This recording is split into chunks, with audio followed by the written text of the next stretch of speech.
Últimamente hemos estado estudiando el tema de la justificación y como lo hemos hecho ya con otros temas, para complementar y a la vez para hacer una especie de resumen, vamos a realizar un recorrido por aquellas principales confesiones de fe de las iglesias reformadas que vienen a ser como una reiteración de las cosas que hemos aprendido ya de las escrituras que hemos analizado anteriormente.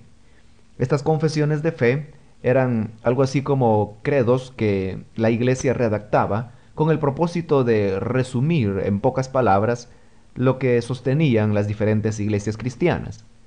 La razón de esto fue que cuando la reforma se produjo en el siglo XV, en el siglo XVI, se comenzó a tener una necesidad de definir exactamente qué era lo que creían las iglesias reformadas. Y fue así como en diferentes lugares se realizaron congresos, podríamos llamarlos así, donde las personas más eminentes, los teólogos más reconocidos de esas épocas, llegaron para redactar lo que sería en pocas palabras lo que ellos creían de las escrituras. Y fue así como se llegaron a redactar varias confesiones de fe. Hemos estado utilizando, por ejemplo, la confesión de fe de los Países Bajos. Y esta confesión de fe, como su mismo nombre lo dice, es lo que creen las iglesias de los Países Bajos, a saber, Bélgica, Holanda y Luxemburgo. Se reunieron todos los principales ministros de estas iglesias para redactar esta confesión de fe que habremos de citar dentro de un momento. Lo mismo sucede con la confesión de fe de Westminster, que es una confesión de fe de los países, de las iglesias británicas, y de igual manera tenemos la confesión de fe de Heidelberg, que es una confesión de fe de las iglesias alemanas reformadas. Bueno, ahora vamos a pasar a lo que sería el análisis de lo que estas confesiones de fe tienen acerca del tema de la justificación, que es el que hemos estado tocando. Y comenzamos con la confesión de fe de los Países Bajos en el artículo 23, que dice: creemos que nuestra bienaventuranza radica en el perdón de nuestros pecados por voluntad de Jesucristo, y que en esto está comprendida nuestra justicia ante Dios, como David y Pablo nos enseñan, declarando que la bienaventuranza del hombre es que Dios le imputa la justicia sin obras. Y este mismo apóstol dice: siendo justificados gratuitamente por su gracia, mediante la redención que es en Cristo Jesús.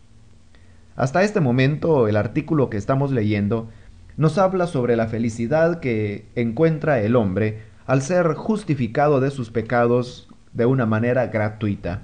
Como el mismo David lo dice: bienaventurado el hombre a quien tú no le imputas pecado. Y realmente que hay una felicidad enorme cuando el hombre se siente libre y justificado de Dios, sabiendo que el Señor ya no lo señala más como un pecador, sino que como una persona justa.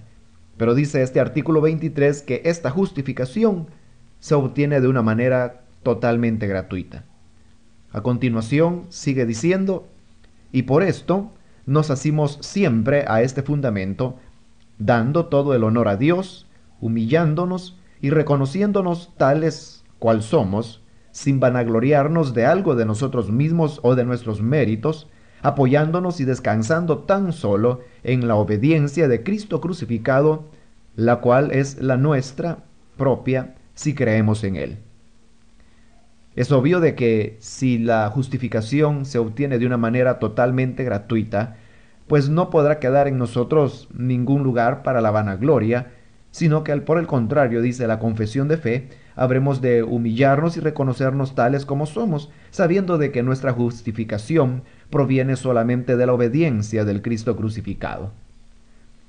Luego continúa diciendo el mismo artículo: esta es suficiente para cubrir todas nuestras iniquidades y darnos confianza, librando la conciencia de temor, asombro y espanto para llegar a Dios, sin hacer como nuestro primer padre Adán, quien temblando pretendía cubrirse con hojas de higuera. Y por cierto, si tuviéramos que comparecer ante Dios confiando en nosotros mismos o en cualquiera otra criatura, por poco que ésta fuese, seríamos, por desgracia, consumidos. Y por esto es por lo que cada uno debe decir con David: oh Jehová, no entres en juicio con tu siervo, porque no se justificará delante de ti ningún ser humano. Hasta ahí termina el artículo 23 de la Confesión de Fe de los Países Bajos. Y como vemos, se nos declara la suficiencia de esta justificación que se obtiene gratuitamente de Dios, pues es una justificación que proviene de las perfecciones de Cristo. Y como Cristo fue un ser santo, perfecto, sin ninguna mancha, ahora nosotros gozamos de esa justicia del Señor y por esa razón ahora no tenemos necesidad, como hizo Adán, de cubrirse temerosamente con hojas de higuera, sino que confiando en ese sacrificio sustitutorio de Cristo, podemos acercarnos al Señor para ser así justificados. Luego en el artículo 24, la misma Confesión de Fe de los Países Bajos continúa diciendo: creemos que esta fe verdadera, habiendo sido obrada en el hombre por el oír de la palabra de Dios y por la operación del Espíritu Santo, le regenera y le hace un hombre nuevo y le hace vivir en una vida nueva y le libera de la esclavitud del pecado. La justificación por fe, entonces, no solamente viene a declararnos justos delante de Dios, sino que además opera en nosotros una regeneración, de manera que todo aquel hombre que ha sido regenerado es un hombre nuevo y por lo tanto de ahí en adelante llevará una vida nueva. Esto se dice en razón de que muchos objetan de que si la justificación es por fe, aparte de las obras, muchos se podrían dar a una vida licenciosa. Pero se olvidan los que así afirman que la fe justificadora no solamente justifica al pecador, como hemos dicho, sino que también le regenera. Y es por eso que el artículo 24 continúa diciendo: está tan lejos de ser que esta fe justificadora haría enfriar a los hombres en una vida piadosa y santa, puesto que ellos, por el contrario, sin esta fe, nunca harían nada por amor a Dios, sino solo por egoísmo propio y por temor de ser condenados. Lejos de que la justificación por fe pudiera enfriar a los hombres en las buenas obras, más bien les da la única posibilidad que el hombre tiene de obrar bien, pues de otra manera, sin tener esa fe justificadora, el hombre todo lo haría simplemente por egoísmo o por temor a la condenación y no por amor al Señor. Continúa diciendo el artículo 24, así pues, es imposible que esta santa fe sea vacía en el hombre, ya que no hablamos de una fe vana, sino de una fe tal que la Escritura la llama la fe que obra por el amor y que mueve al hombre a ejercitarse en las obras que Dios ha mandado en su palabra, las cuales obras, si proceden de la buena raíz de la fe, son buenas y agradables a Dios, por cuanto todas ellas son santificadas por su gracia. Aquí tenemos ahora de que el cristiano, cuando es justificado por la fe, obtiene así la raíz verdadera y la única raíz por la cual una obra puede ser catalogada como buena. Porque si un hombre hiciera cosas aparentemente buenas pero no tienen como su origen la fe, esas obras serían desagradables a los ojos del Señor. Por lo tanto, la fe que nos lleva a una justificación gratuita no es una fe que induzca a las personas a volverse descuidadas en cuanto a las buenas obras, sino que por el contrario es el único aliciente que el hombre puede tener para llevar una vida realmente piadosa y agradable al Señor. Hasta aquí llega nuestro comentario de la Confesión de Fe de los Países Bajos. Ahora vamos a analizar el Catecismo de Heidelberg. En el capítulo que se llama de la justificación, encontramos algunas cuestiones interesantes que también vamos a comentar. Recordemos que este Catecismo de Heidelberg ha sido redactado en forma de preguntas y respuestas. En la pregunta 59 dice de la siguiente manera: ¿qué te aprovecha el creer? Y responde: que delante de Dios soy justo en Jesucristo y heredero de la vida eterna. Así, de una manera tan sencilla, este Catecismo de Heidelberg nos dice que los provechos que trae el creer en Dios es que somos declarados justos y además herederos de la vida eterna. Esos son los resultados de la justificación por fe. En la pregunta número 60 dice: ¿cómo eres justo ante Dios? Respuesta: solo por la verdadera fe en Jesucristo, de tal suerte que, aunque mi conciencia me acuse de haber pecado gravemente contra todos los mandamientos de Dios, no habiendo guardado jamás ninguno de ellos, y estando siempre inclinada a todo mal, sin merecimiento alguno mío, solo por su gracia, Dios me imputa y me da la perfecta santificación, justicia y santidad de Cristo, como si no hubiera yo tenido ni cometido algún pecado, antes bien, como si yo mismo hubiera cumplido aquella obediencia que Cristo cumplió con mí, con tal que yo abrace estas gracias y beneficios con verdadera fe. Hasta ahí llega la respuesta. Y como vemos, encontramos ahí la definición de lo que es la justificación por fe, tema que habíamos desarrollado ya anteriormente, cuando decíamos que la justificación tiene dos aspectos. Un aspecto positivo, que es cuando Cristo nos imputa su justicia, y un aspecto negativo, que consiste en que Cristo quita de nosotros todos los actos pecaminosos que nos harían condenar delante de Dios.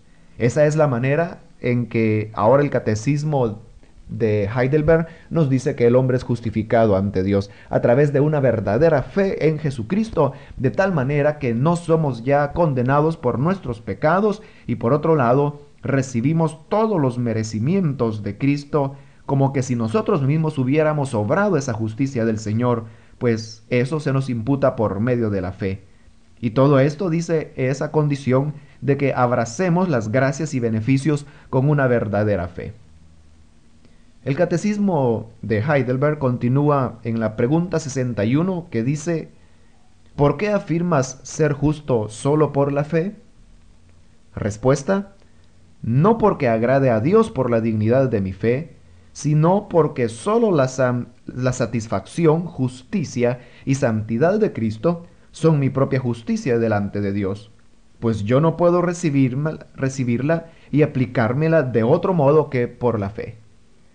A la pregunta de que por qué el hombre puede ser tan solo justificado por la fe, el catecismo responde que no es posible que una persona pueda ser justificada de otra manera, ya de que solo por la fe se alcanza la satisfacción, la justicia y la santidad que es por Cristo. En el Evangelio se nos dice que Dios el Padre ha ofrecido al Señor Jesucristo como un Cordero perfecto, y que éste fue completamente obediente a la ley de Dios en lugar nuestro. La Escritura le llama Jehová justicia nuestra.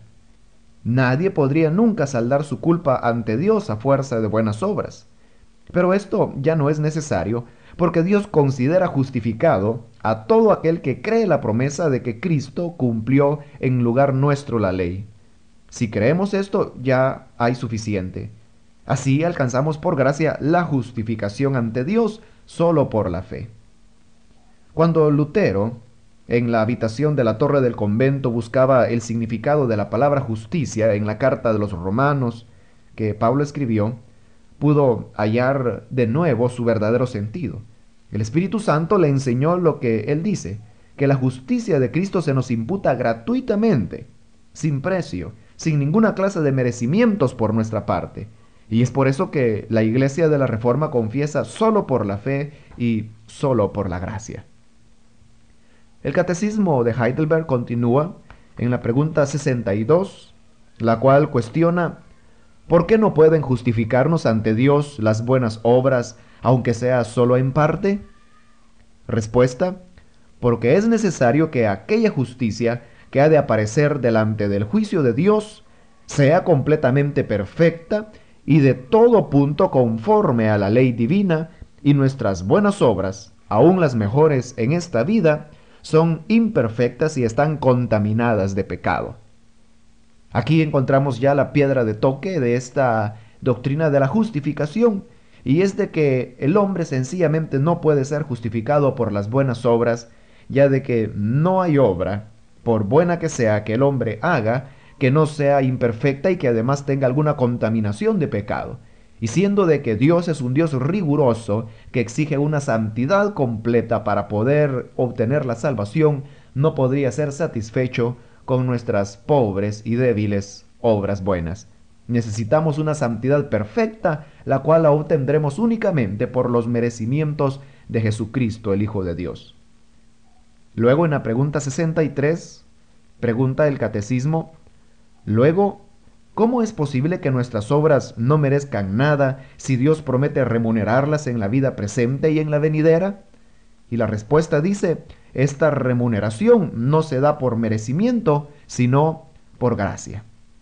Aquí se nos enseña ahora que siendo las buenas obras algo que Dios ha prometido recompensar en la vida venidera y aún en la presente, sin embargo, dice el catecismo, no se nos dan estas recompensas porque las merezcamos a cambio de nuestras buenas obras, sino que simplemente por la gracia del Señor. Dios es tan bueno que recompensará a todos aquellos que le sirven de corazón, no con obras como las que dice la Iglesia de Roma, como oír misas, hacer promesas, penitencias, etcétera, porque eso es una idolatría y apostasía de la fe, sino que las verdaderas obras son el amar a nuestros hermanos y hermanas, visitándoles cuando están enfermos y dándoles ropa si están desnudos y en necesidad. Y en el día del juicio, el Señor dirá, venid, benditos de mi Padre, heredad del reino, y entonces nombrará todas aquellas cosas buenas que Él hizo. Sin embargo, esto no es ninguna recompensa por merecimiento, porque nosotros estamos obligados a hacer todas estas cosas como esclavos que sirven a sus dueños sin esperar recompensa. De manera que esa recompensa que el Señor nos dará será simplemente por su gracia y no porque nosotros hayamos acumulado algún mérito. Y finalmente este catecismo de Heidelberg pregunta en el número 64, ¿pero esta doctrina no hace a los hombres negligentes e impíos? Respuesta, no, porque es imposible que no produzcan frutos de gratitud quienes por la fe verdadera han sido injertados en Cristo. El Señor Jesús habló a sus discípulos diciéndoles, yo soy la vid verdadera y mi Padre es el labrador. Yo soy la vid, vosotros los pámpanos. El que permanece en mí y yo en él, éste lleva mucho fruto, porque separados de mí, nada podéis hacer. El Señor Jesús trata en este pasaje de lo que debe ser la vida de los hijos de Dios, de aquellos que creen en el Señor y están vinculados a Él por medio del Espíritu Santo. El Señor nos da su Espíritu Santo de manera que podamos hacer cada vez más lo que a Él le agrada. De un árbol bueno solamente se pueden esperar frutos buenos, y así también de los hijos de Dios. Es por eso de que una persona que realmente ha sido justificada por la fe no puede continuar en una vida negligente y pecaminosa. El apóstol Pablo dice que los frutos del Espíritu Santo son amor, gozo, paz, paciencia, benignidad, bondad, fe, mansedumbre y templanza. Por consiguiente, no sería bueno que en la iglesia se viviese en el pecado del orgullo, mirando con buenos ojos, por ejemplo, a los ricos y despreciando a los pobres. Quienes viven en estos pecados no pueden acercarse a la mesa del Señor, y si no se arrepienten no pueden ser salvos. Serán cortados como pámpanos inútiles de la vid y echados al fuego eterno. Como dijo el Señor, que el que en mí no permanece será echado fuera como mal pámpano y se secará, y los recogen en el fuego y arden. De manera que la justificación por fe jamás podrá producir malos frutos, malas acciones en una persona, sino que lo que producirá son los buenos frutos. Hasta aquí nuestro comentario del Catecismo de Heidelberg. Ahora citamos la Confesión de Fe de Westminster, capítulo 11, que lleva por título La justificación. En el literal A dice, a los que Dios llama de una manera eficaz, también justifica gratuitamente, no infundiendo justicia en ellos, sino perdonándoles sus pecados y contando y aceptando sus personas como justas, no por algo obrado en ellos o hecho por ellos, sino solamente por causa de Cristo. Hasta aquí vemos que en este literal se nos está enseñando que cuando Dios desea llamar a una persona, también le justifica de sus pecados. Y le justifica no infundiendo justicia en ellos, o sea, no haciéndoles justos, sino que declarándoles justos, perdonándoles sus pecados y recibiéndoles como que si fuesen personas justas. Ahora, todo esto, dice la confesión de fe, no por algo que ellos hayan obrado o hayan hecho, sino que solamente por causa de Cristo.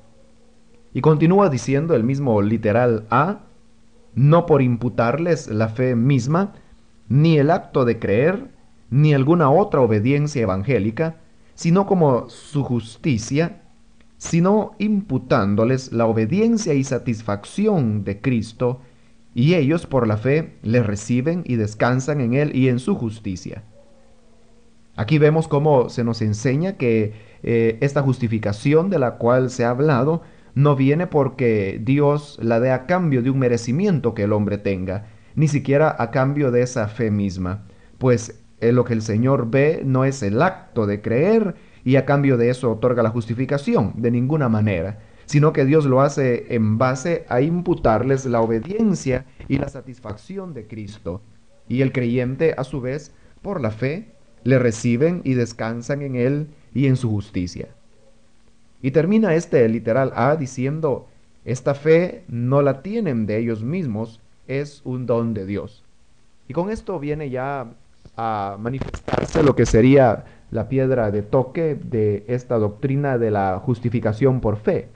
Y es de que aún esa fe que Dios nos otorga es como un don que Él nos da, es algo que ni siquiera nosotros mismos podemos producir. De manera entonces que la única base sobre la cual nosotros podemos ser justificados es por esa fe que gratuitamente el Señor nos otorga.